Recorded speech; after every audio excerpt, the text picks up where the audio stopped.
Hello, everyone. How are you? Hope all are doing well. Welcome to today's session on augmented governance with the help of AI assistants. There is a lot of talk and buzz around it, especially in the very tech emerging country like India.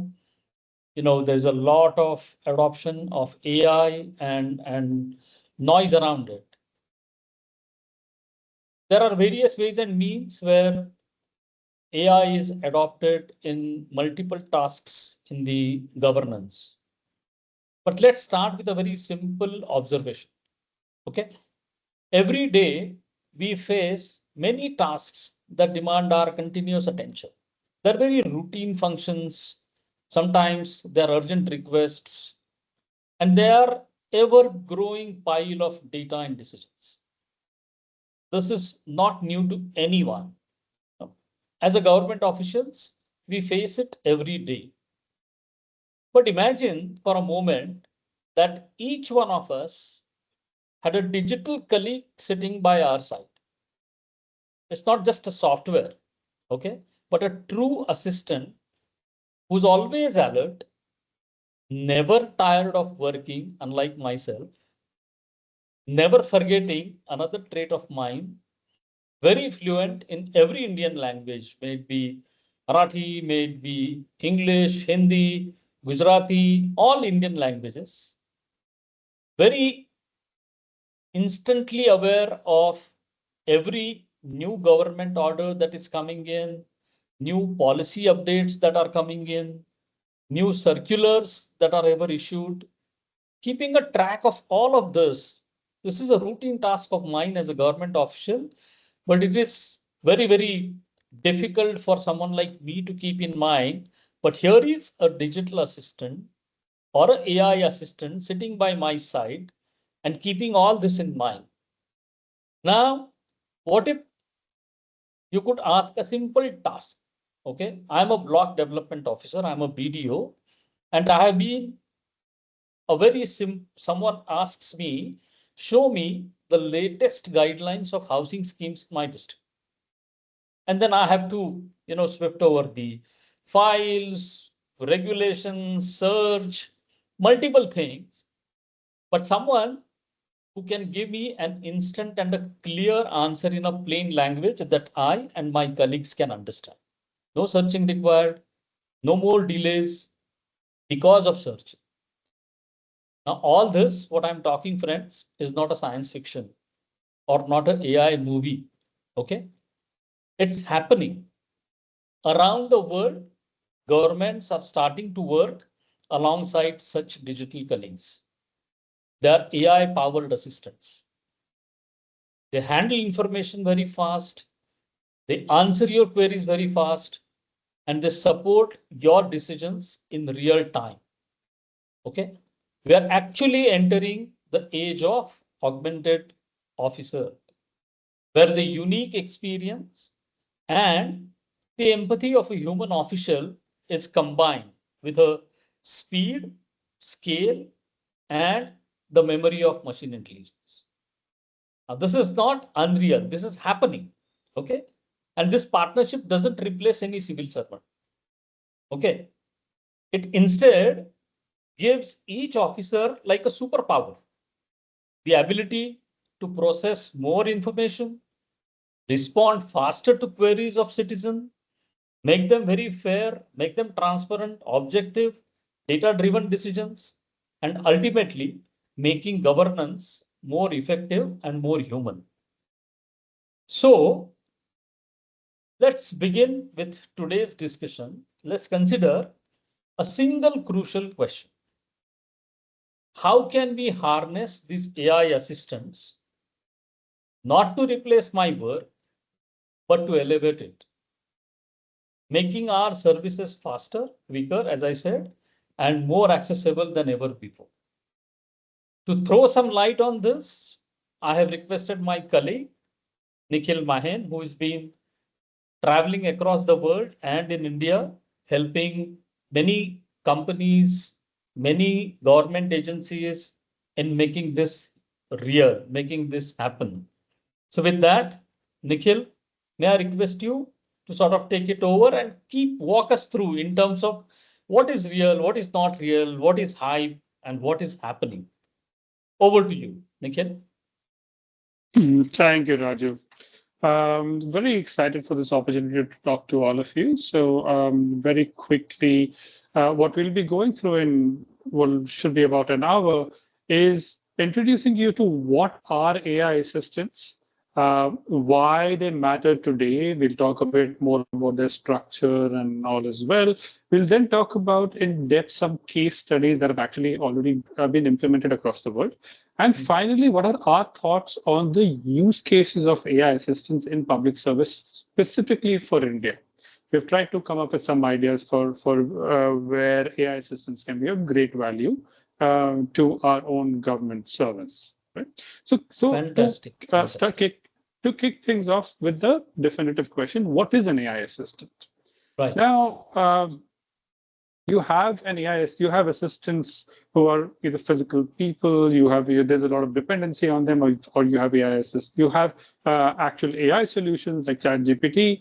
None of them on their own are are AI assistants, but when you put them together, that's what you get. Someone who's there to assist you, who's your digital companion, who's there to help you with your day-to-day workflows. They're trying to do things that are a bit more complicated than just giving you retrieved answers. So that's what it is. So if I have to define it, and I put a technical definition here only in the sense of governance and public service, an AI assistant is a intelligent digital system that augments the capabilities of public officials as well as citizens by enabling seamless, data-driven, and human-centric interactions with governance processes, which is very, very critical because the core processes of how governance happens, that should not change. AI assistants should just augment those. Now, which go Fantastic. into why AI assistants matter today. Why are we talking about AI assistants? AI assistants are now propping up all over the world. You have Pair AI in Singapore, which is doing amazing work for the officials. It's been saving dozens of hours a week for a lot of for many officials, especially in the transport department. You also have Greece's MAI Gov, which is just turned 1 year old, and we'll deep dive into this case study as well. Our own government, which department, NPCI, has been using AI assistants to flag fraudulent transactions and has been there since 20. It was initiated since 2023 to tackle something which is close to over 1,000 CR loss. So even the government believes AI assistants are very valuable and are there to create real value and measurable value for our country. Now, it is very important to differentiate. You have AI assistants and you have ChatGPT. What's the difference? ChatGPT is also an AI that you're trying to do some work with ChatGPT, or you're using other LLMs, for instance. But you do need to differentiate between the two. It's very important to understand just having a subscription to ChatGPT or Perplexity does not mean that they are AI assistants. They're very weak AI assistants if they are any. Like when I'm talking about specialized work-related AI assistants. So let's start with the first difference. The personal GPTs are your chat GPTs and your perplexities, and your personal AI assistants are the specialized AI assistants that I'm talking about. So to kick things Oh, off, general chat GPTs are general purpose. You have they are for sort of everything. They do everything, but they never do everything perfectly. They're not designed for any one thing. They try to do everything as well as a generic training can get you. A personal AI assistant is always context and task oriented. It's context aware and task oriented. So it understands the role that you play, the context that you come from. They also understands the task that you're trying to do and is trained specifically for those tasks. So it's much more specialized. right. Chat GPTs are trained on public knowledge. They're trained on information that's already out there in the internet. Right? So they're trained on tons of blogs and websites and everything that was written, newspaper articles, and so on. However, your enterprise knowledge is just with your enterprise. It's your company. That doesn't get published out as much. Your AI assistants, the personal AI assistants, can be specialized and trained on enterprise memory. So they will know your institutional compliances. They will know your institutional alignments. Where are you? What are you trying to incentivize more? What policy works in what situation? The assistants are trained on those. Yeah. GPTs and general GPTs are not trained on specialized policy. You can upload a policy and you can ask it certain questions, but it's not going to be a perfect response. ChatGPTs, Perplexities, Claude, they're all for personal use. They're all for individual personal use. They are not to further the cause of your organization or your work or your role within the organization. Whereas personal AI assistants, which are designed for you, are role-based assistants, which means they're contextualized for what you are trying to optimize. Which is, it could be retrieving policy documents, or it could be automating filing, or it could be doing data entry. Your specific roles that you're working towards are what these AI assistants maximize. Right.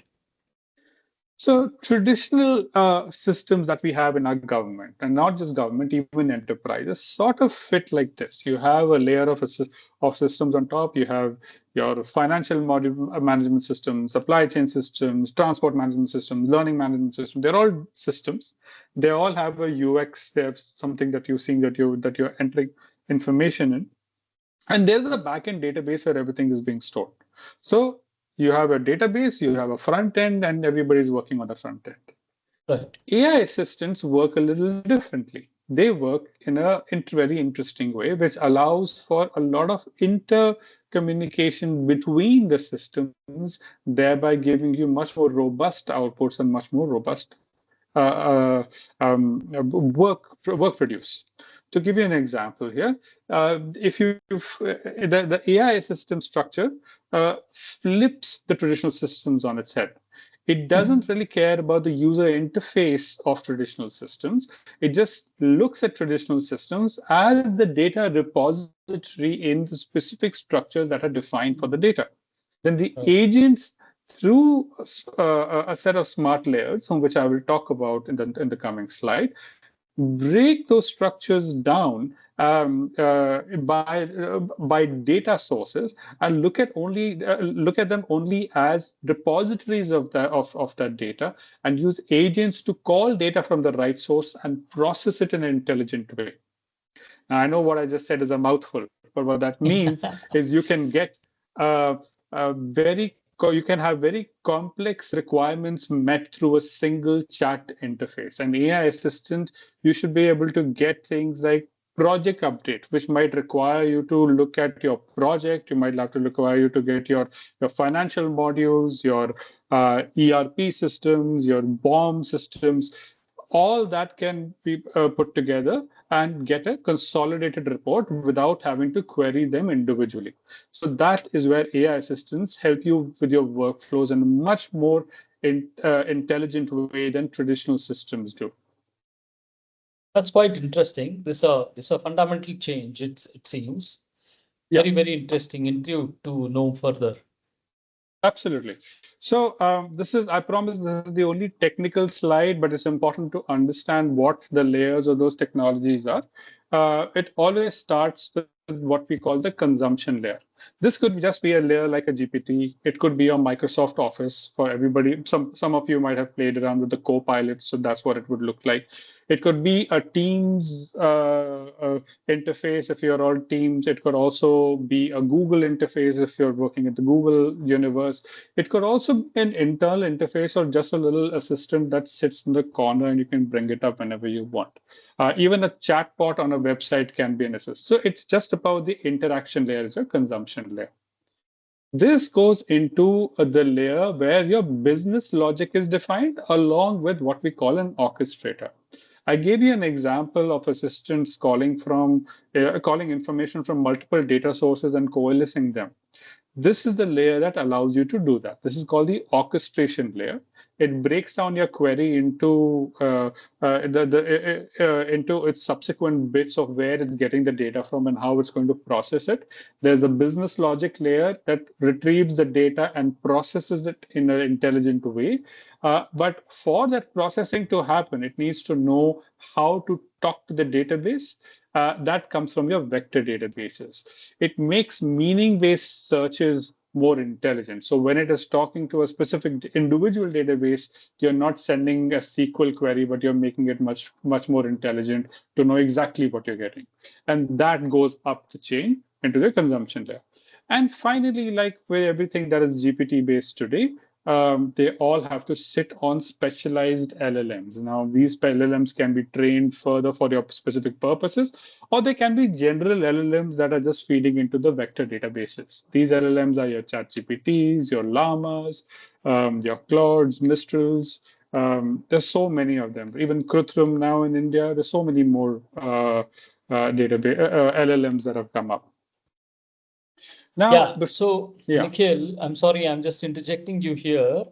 yeah. What for a techie like you, it is always looking very, very simple, you know. Mhm, But someone who's representing business, who's someone who's representing a particular function in the government, sort of role, it may sound very, very, critical or very, very complex. Okay. mhm, All this is very good to know, but the real question is this something real? Is it mhm, happening? Has it mhm. happened anywhere in India, anywhere across the globe? Have you met across any such AI assistants? Maybe it'll be good for no, and for me, I know for sure that you have already met, but for the interest of the audience, that probably it'll be a good idea to throw a little more light on what is real and what is happening. Fantastic question, Raju. So I already mentioned a couple of examples of where AI assistants are being used, including in India at NPCI, but let me go a little global in the way we're doing that.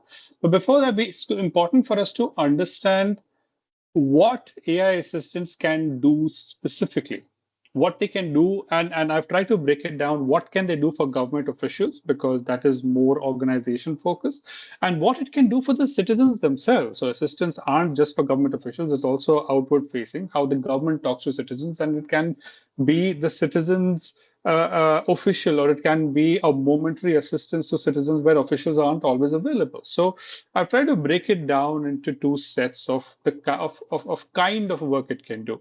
So let's talk about government officials first. We start with retrieval and summarization of policy. Policy documents tend to be hundreds of pages long. To be able to process that, read through every page becomes very hard. So retrieving and summarizing policies and querying a policy document is a very good use of an AI assistant.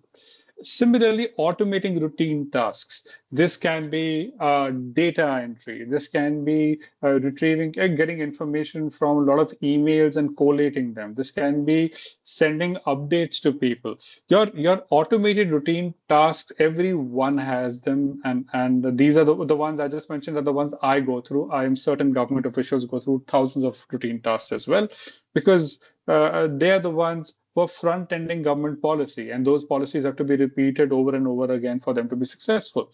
So automating many of those routine tasks can also be done by AI assistants. Provide analytical and predictive insights. This is wonderful to understand uh, uh, the why of something. So when you're trying to understand if a policy has been successful, or where have you reached in your progress, all those questions can be answered by AI assistants by connecting it to the right data set. Tracking compliance, budgets, and project performance. This is very, very important. This is tracking information. This is checking whether we are being compliant. Now, this is a very important use case for government tenders, where governments the people are sending thousands and thousands of responses, and each of the responses are 500 pages each. How do you check whether the response is compliant with the requirements or not? Does it, and how compliant it is? It's not just about a yes or a no, but I'm 70% compliant or I'm 100% compliant. That should be a good decision maker. enabling seamless interdepartmental collaboration in real time. This is very powerful because with AI assistance, because it is connecting to different databases, now different departments can work together and design workflows that are not just designed for them. To give you an example, within the Ministry of Healthcare, you will have a ministry specialized for pharma. You'll have a certain department specialized for hospitals. You'll have another for citizen well-being. These three should be talking to each other and working on programs together. These AI assistants can enable that because now they'll be able to connect to all the departments and get access to those databases, obviously under the rules of the law and under the rules of data protection, which we will touch on later. For citizens, it's even more powerful. Uh, there is always information asymmetry between the government and citizens. Government, obviously, is the one who drafts it, so they have the enterprise knowledge or the national knowledge of what the policies are. Citizens are always seeking that knowledge.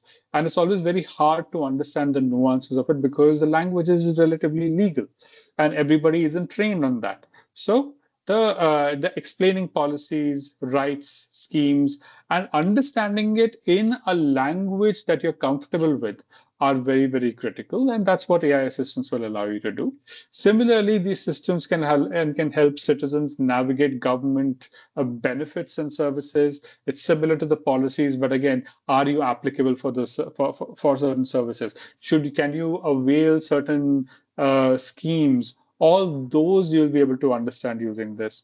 Facilitate grievance filing. If you have an issue, if you have potholes on your road, whether if you're not getting access to your local PHC. So these things can be grievance filings, and AI assistants can assist with grievance filing. Ensure accessibility of all policies to all people. So this becomes a blanket of what all this means. AI assistants can provide access to all citizens in the country across languages, across locations, across literacy levels, because then you can convert them into speech to text as well. And we have the technology to be able to do that. So for both citizens and government officials, AI assistants can be extremely powerful. We just have to use and design them the right way.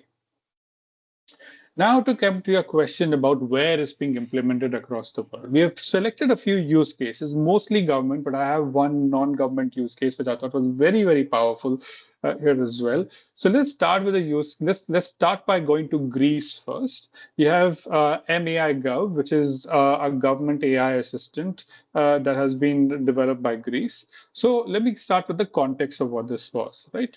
It started with Greece digitizing over 13,000 public services through their platform, and ministry having an aim to monetize the citizen government interaction. Now, this is a very powerful initiative because they wanted the citizens to be able to avail the government services the best that they could. But they had a challenge because because the citizens weren't just Greek citizens. There were a lot of foreign people who live in Greece as well, and people who don't speak Greek who live in Greece. So how do they avail these services? So when you go deeper into the problem, it was citizens found it difficult to find the correct service. Some of the words might sound similar, or the services are too nuanced. You don't know where to go. Officials spend excessive time answering. Again, officials also have a problem because they are just doing repetitive work, as I've mentioned before. Very limited multilingual options, excluded non-Greek speakers and foreign residents. Like I said, Greece has a big diaspora of internationals. They need to be able to avail government programs as well. And information provided by different offices always sometimes lack consistency. Somebody would say something will take 1 week, or something will take a little longer, or you need this compliance or that compliance. Again, all issues we have ourselves experienced in some form or the other, and not just us, everyone in the world has experienced. But the way the Greek government targeted this was by building a single AI assistant that would answer all these questions for the citizens without depending on distributed knowledge amongst government officials, which is very powerful. This is where the MAI Gov or the GovGR program came in. The solution was simple. It started with an AI-powered assistant that integrated directly with the government portal. That is the national gov.gr portal is the national government portal where people can go and ask questions and avail their policies. It enabled 25 plus language support because those are the languages where they found had most diaspora from. It even included voice commands. It's not just chat. You'll also be able to speak to the system. It offered real-time step-by-step service navigation. This was really important because getting access to systems, just because you know what service to avail, it's not always easy to avail it because there are specialized documents you might need, specialized forms you might need, and this helped declutter that information. And finally, it continuously learned from user queries to improve on its own. So it wasn't just an isolated AI-powered system where it created and the AI was done with. They made it a learning system by taking feedback from people whether it worked or not. And people were happy to give it because they realized this is for the better. And that's where the real value came up. And then it's been 1 year since the system was launched. It's already answered 1.6 million queries, which is phenomenal. In India, that number would obviously be 10 times more, but or it would also mean you'll have 10 times more training data to make the system more powerful. It freed thousands of officials from repetitive information so people could actually do the job of governance rather than answering questions. This took care of that headache and increased citizen satisfaction and digital inclusion across multiple population groups, which meant it became a lot more inclusive for people who are not non-Greek speakers. So it was a very successful initiative and they had a massive impact on the country. Now we move on to the UK, where we talk about personalized AI assistants. Again, this is now an AI assistant specially designed for the officials. First case study was about something that was citizen focused. This is now going to be official focused, right? Okay, let's start with the context. The UK government had a mandate to improve internal productivity. In the case of Greece, the mandate was to increase access. Here, the mandate was I need every department to be way more productive. And the overall strategy that they were following was digitizing departments, but digitizing them using evidence-based adoption. It wasn't just let me just digitize everything like a blanket. It has to be done in an evidence-based. So they ran a pilot, which became a very successful pilot that I'll talk about. The core problems that they wanted to target were as follows. All their officials, especially in departments which focused on policy, there was a lot of writing briefs and summaries and correspondence. People were basically in communication is where they were spending most of their time. The routine paperwork was so heavy that they weren't really able to think about policy, how to improve policy. They weren't focused on analysis as much as telling people what that policy is and what the outcome of that would be.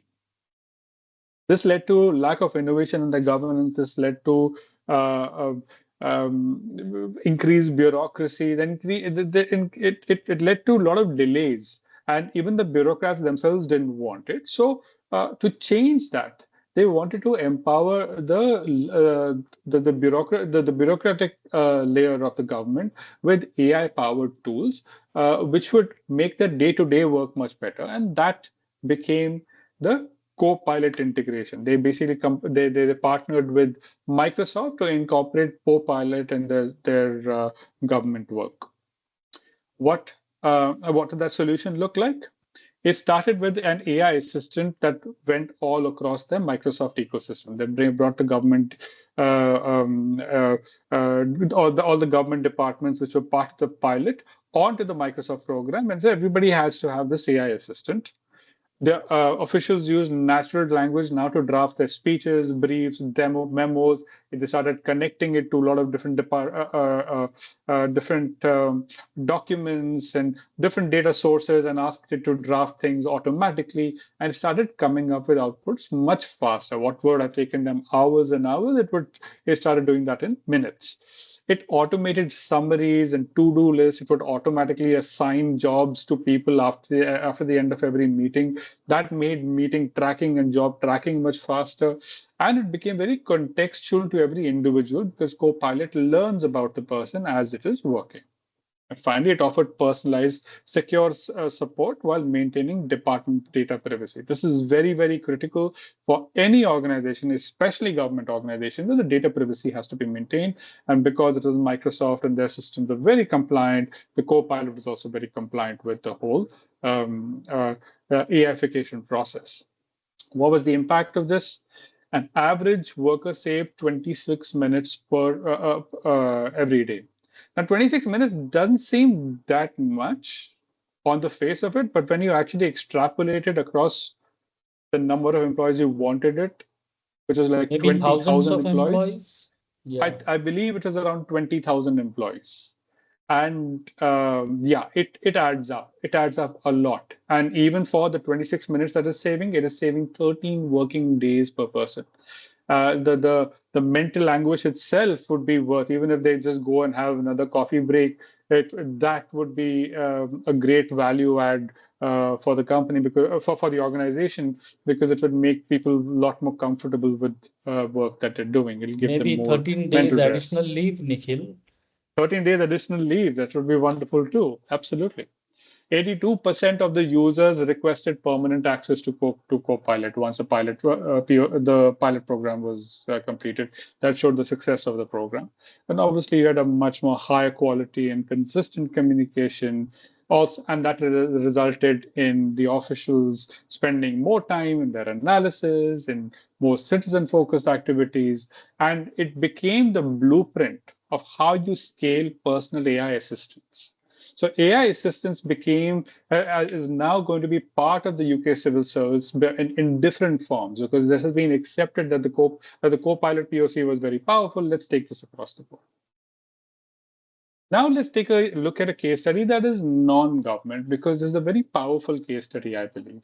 This is by Morgan Stanley. I hope we all know about them. So it's a financial behemoth from the US. They started a program called Debrief. Now, before I go into the program, let's talk about the context here. So Morgan Stanley has a massive wealth management division. They have 16,000 financial advisors.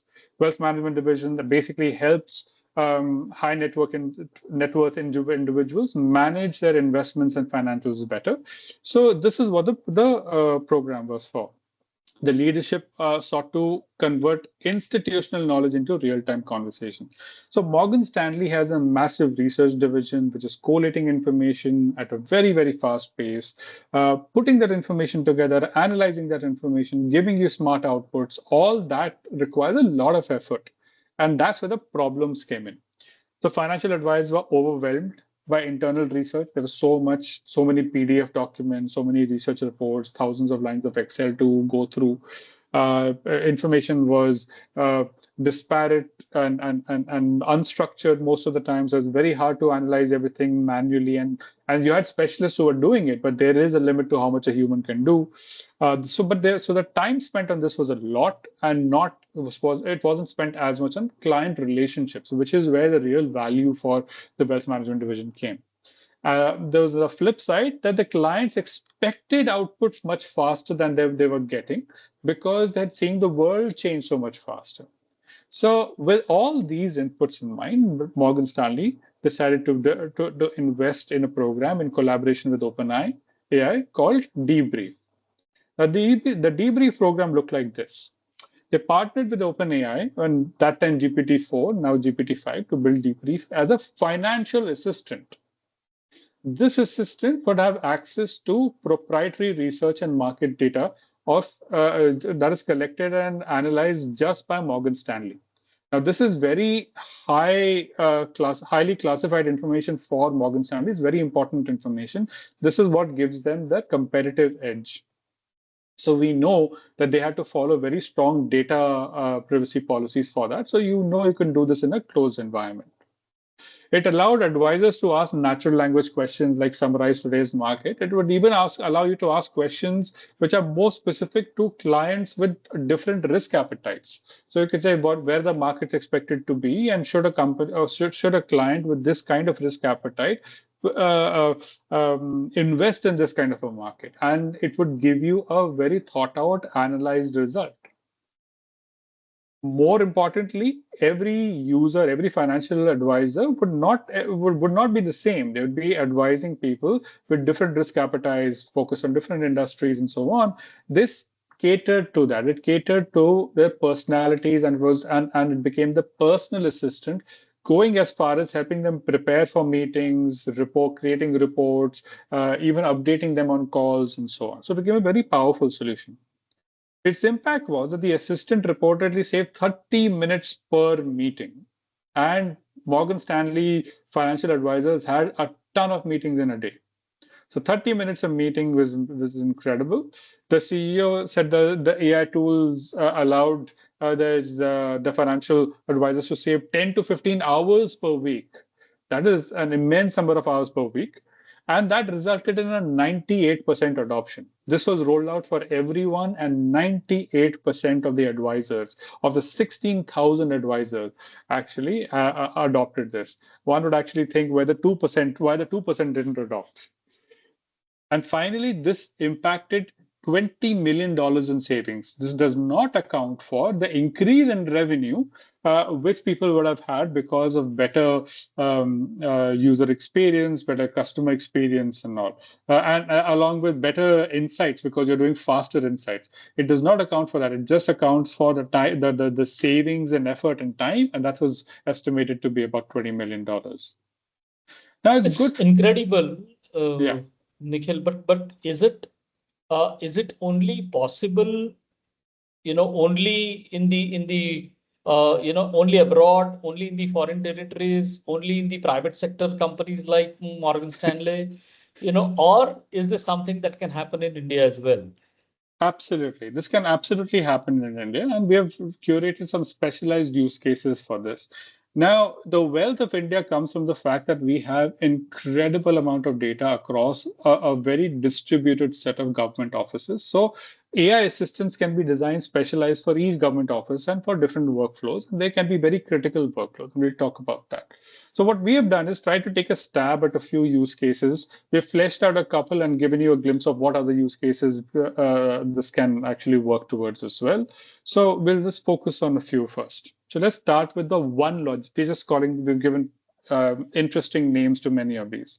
So one is for an opportunity area, what we're calling One Logistics. It's an AI assistant for government transportation operation. This can be for highways, basically intercity transport is a big thing. Intercity transportation documentation is a big problem.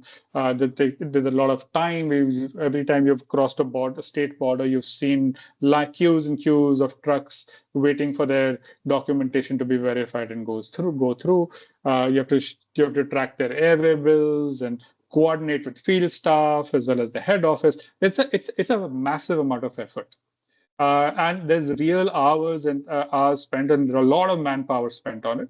This can be optimized and made much more fluid, such that your congestions are also lower, and you can be much smoother in the way you're operating with your work. Right. So to start with, you can deploy an AI virtual logistics assistance within the departmental workflow. The aim of this assistance is two or threefold. The first one is to do an OCR check on all the documents. Obviously, there will be a workflow where there's a manual check as well, because documents sometimes are not always easy to read. But an OCR for clean documents would make it much faster.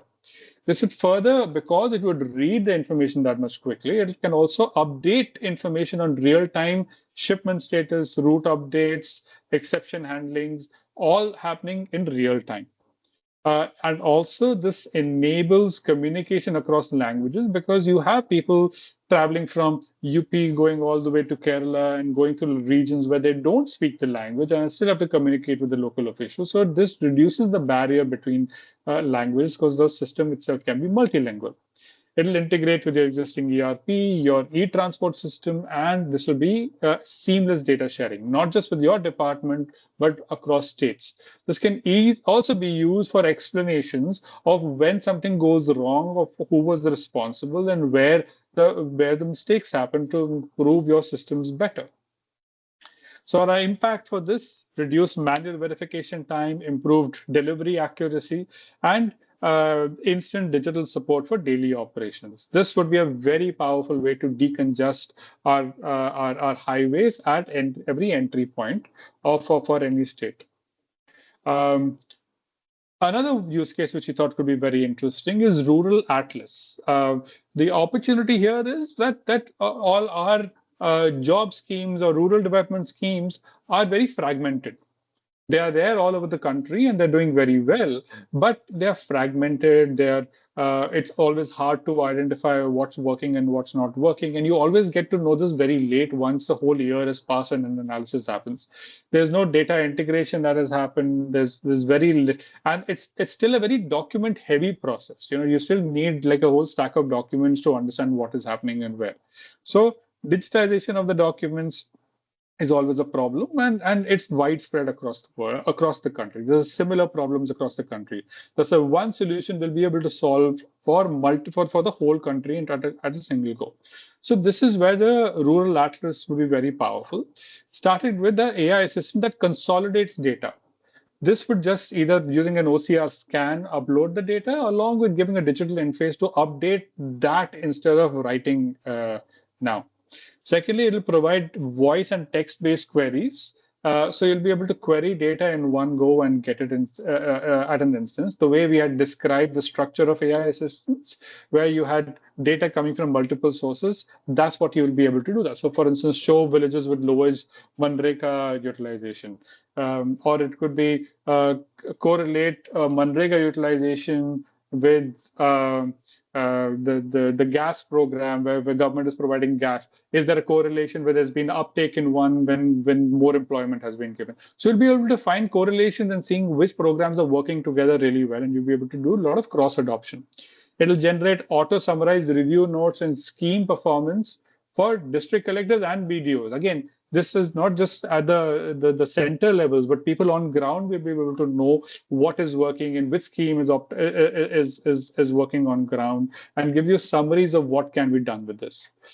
Furthermore, system like this can be synced offline, because you don't need real-time information for this. You have some amount of information which can be updated at the end of the day because it doesn't drastically change every day. The impact of something like this is going to be reduction in time spent preparing these reports, early identification of lagging panchayats, so interventions can be made earlier, enhanced transparency and accountability in these schemes, which has always been a point of contention for most oppositions. So we thought, we tried to flesh out a couple of use cases, but we had come up with so many. We thought it was good to just introduce you to some of these use cases, and we've broken them down, one by government officials and a few for citizens themselves, right? So let's start with for government officials. We have InfraTrack, which enables transport officials to monitor highway projects, your City Pulse to have a conversational dashboard for city operations, whether it is sewage or traffic. A lot of the city operations can be done with, can be taken care of by this, or can be you can get a tracker on all your operations with this. Care ops, you should be able to get real-time visibility into hospital operations, beds, and so on. This is very, very powerful when it comes to annual dengue breaks and all, to know where to send patients. Fisk AI, which we thought was very interesting, would be tracking expenditures and knowing that the money is being spent the right way for the right part of a budget where it is allocated for. And AgroPulse, getting live pricing and procurement information from every market, because all that information is tracked for every market, especially the government mandis. All that can be tracked on a singular platform now, and it can be retrieved on a singular platform, not just on a dashboard. For citizens, Scheme Link. They should this we thought was wonderful for people who want to know whether they apply for welfare schemes. Again, this can be multilingual, so you don't always have to be very educated to be able to understand whether you are eligible for this.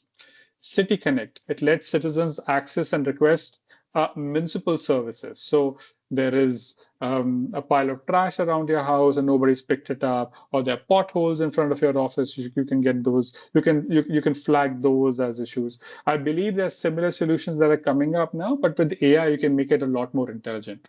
Nyaya Guide, the legal framework is so complicated. Nyaya Guide will be able to simplify that for citizens by understanding what their rights are, what complaints they're filing, what processes they have to follow. And then you have Rozgar Setu, again connecting to your Manrega solution, which allows citizens to understand what local jobs and skilling programs are available and extend that to what I need to do to get there. It can be an ecosystem solution itself. And then you have Swasth Guide, which is help citizens locate public health facilities. But this is wonderful, even for especially in an emergency or when you are in an area that you're not familiar with. How do you know which hospital to go, where you'll get the best treatment? You have suddenly got a scare, what to do, or you see an accident. How do you get to a place where somebody will take you? This will be a guide to be able to do that. Right. Fantastic. Yeah. Yeah. So Nikhil, one of the things that comes to my mind that these are all very, very fascinating use cases, and some of the kind of fundamental changes in the technical architectures that you mentioned about in the initial part of the discussion. One thing that comes to my mind, whether I'm a government official or whether I'm a citizen who's going to be a beneficiary of using all these, how about my data security? How is my like we have seen in the past, even when some of such revolutionary sort of applications or services that were offered or started by government of India, we ourselves were very, very skeptical. I don't want to take some names so that and create some controversies, but we all were skeptical whether we should use them. Is my data secure? Is my data being used by government of India for some other work? I mean, can you have you given a thought to it? Have you got any observations towards it? Fantastic. Yes, we absolutely have. And what we have done is try to break it into 5 buckets. So let me take you through them. Okay. So we call it data privacy and anonymization, right? We need to know how to keep your data secure and how do you anonymize it, and while also understanding the laws of the land, apart from just what's best practice and what is ethical, but also the legal frameworks that we need to follow. Right. So let's just start with the baseline, which is the privacy and data governance.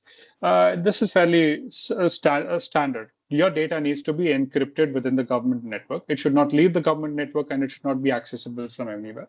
Moreover, every citizen needs to give consent to capture the data and protect that personal data and have the right to modify their or delete the data if need be. Right? This is your baseline government security that you should always have for any system that you design, especially an AI-assisted system. Second is transparency and explainability, which means all systems should cite the source of where they are. All systems should cite the source of any output that they're giving.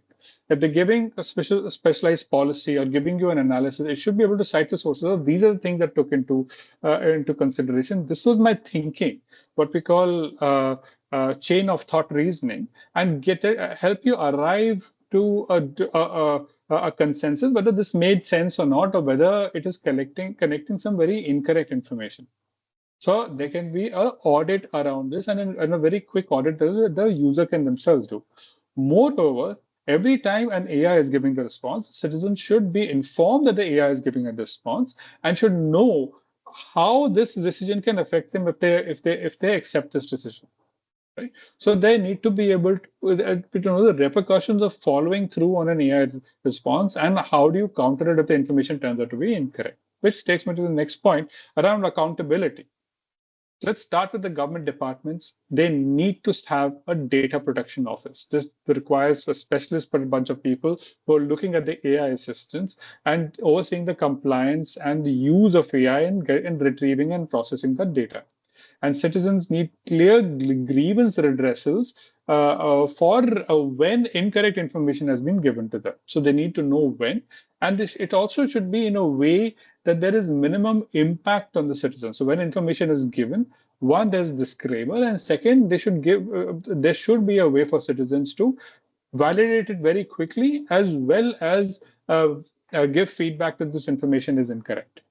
So these are three very important pieces. Two other points of data privacy that I'll talk about is safety and reliability. This is fairly obvious. This is where cybersecurity comes into place.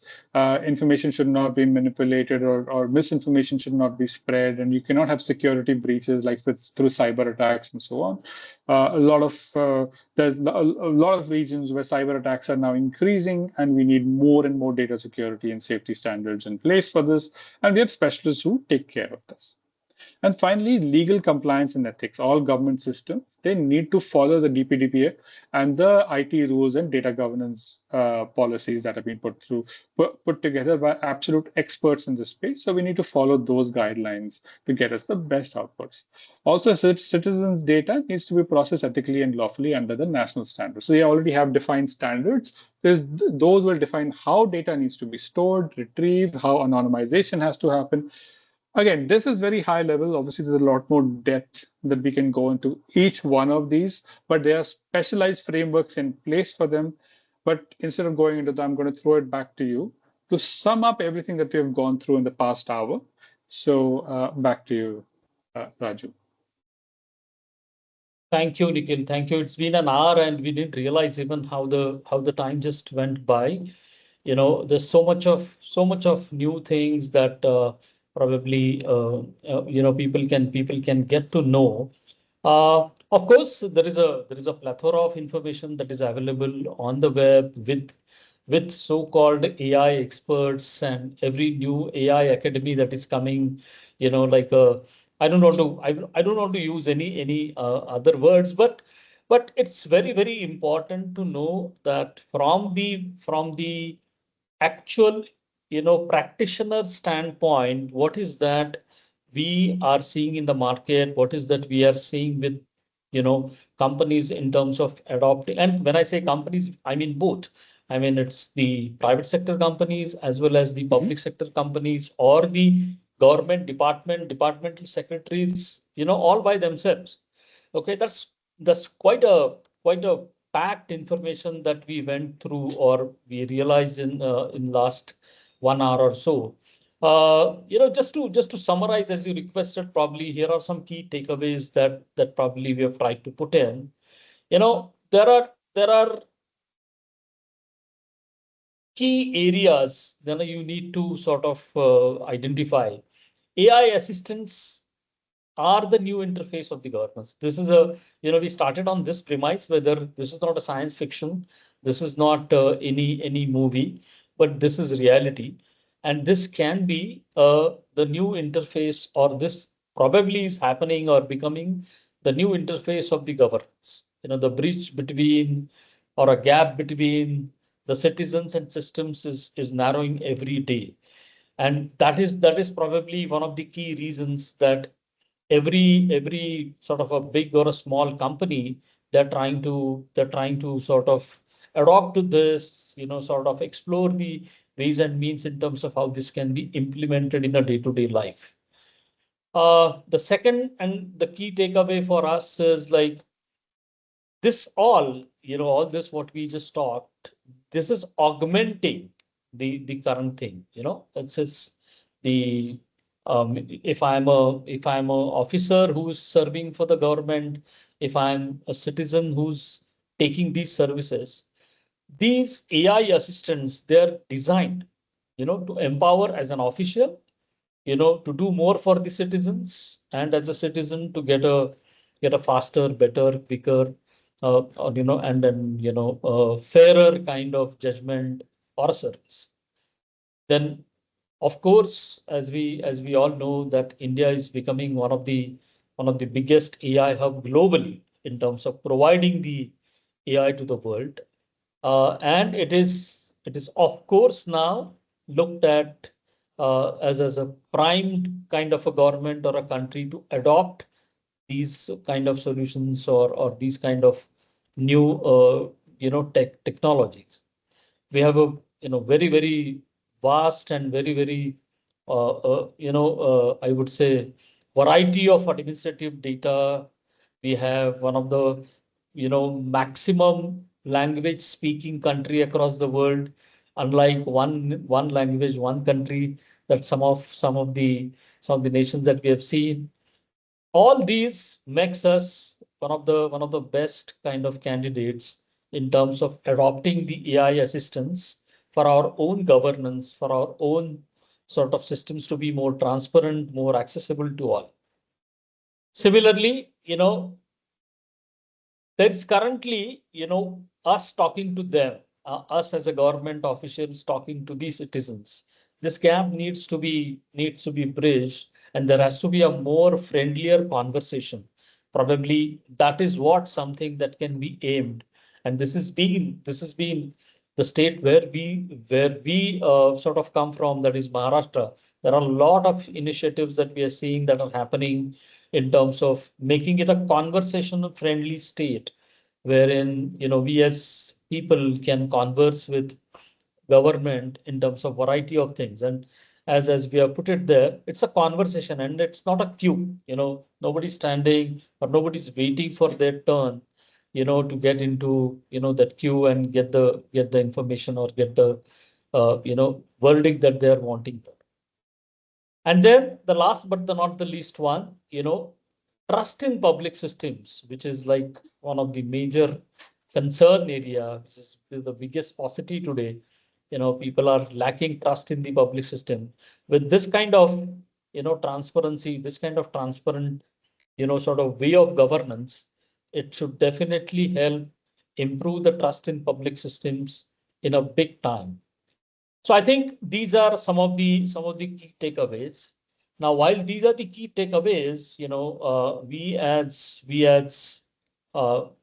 officials who are practicing it, we need to understand what could be the next steps, what could be the follow up to these things, in terms of you know prioritizing the work that we have to do. Because as every and Nikhil, feel free to sort of jump in here Sure. in terms of there could be multiple things that could be required to follow up to this conversation today. Today's conversation was more like an icebreaker, and it was like more of a mix of what a tech is and what exactly the business outcome that we are aiming at, and some of the real time examples of the business or the actual adoption of the government things.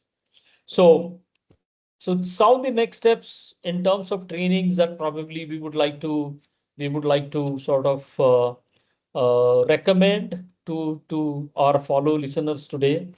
Yeah. Some of them, they are written here. How do we prioritize?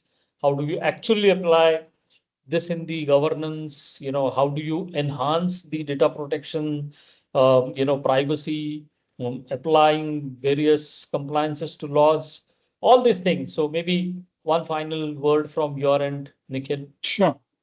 Right. Absolutely. So, thanks for summing everything up, Raju. You did it so eloquently. Uh, what we've done today is just a little teaser into what AI assistants really are. There's a lot more depth into each one of them, and I believe it's very critical for government officials to understand what they are at the depth that they will be able to implement them within their workflows. That's where prioritization is a very critical part of it. But even having some hands-on experience with real systems would be of great value. Further talking about data protection, 2 slides is not enough. There is a lot of depth, and there are specialists that we bring in for that training. It's a very critical training to go through. And Right. what was very close to me is a citizen-centric AI design. So when you're talking about AI assistants, especially when you're talking about outward assistance for citizens, what they look forward to, how they answer questions, how do you not overwhelm them by with 100 forms. It's very critical for systems to allow citizens to discover information in an easily consumable way. And how to design that requires training itself. How do you think about those workflows requires training itself. So these are a few follow-up trainings that I thought we could possibly have as subsequent interactions with the audience. Um, I hope many of these systems do go into place. We have already given examples of a few. We're happy to have conversations with anybody who wants to implement these systems and take you through trainings on how to do it yourself, or ask us to work with you towards that end. With that, Fantastic, Nikhil. Thank you. Thank you so much.